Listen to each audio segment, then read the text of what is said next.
This is the textured crochet hair for passion twist. You get quite a few strands in the pack, and it's also quite full and there's quite a bit of hair.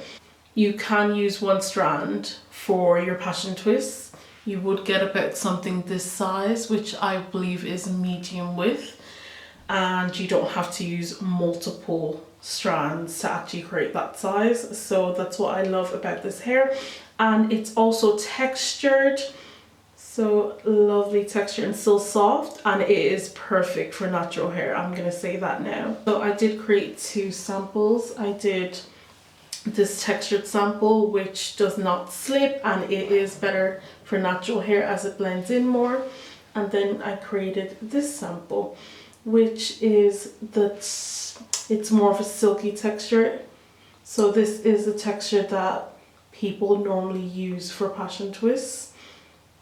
But you can use one strand as well, or you can use two strands to get around the same width as these.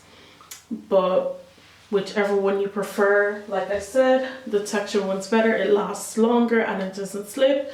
Whereas if you prefer the traditional style, which is the silky one, you can always use that as well. Let me show you both of them side by side.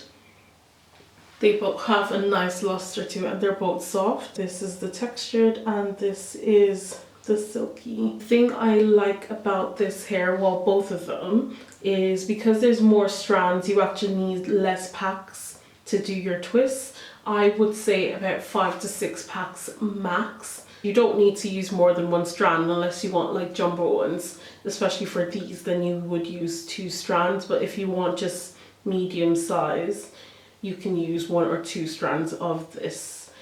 These have to be my favorite, and they last very long, and they are easier to take out than the silky ones, but you can always judge for yourself. For example,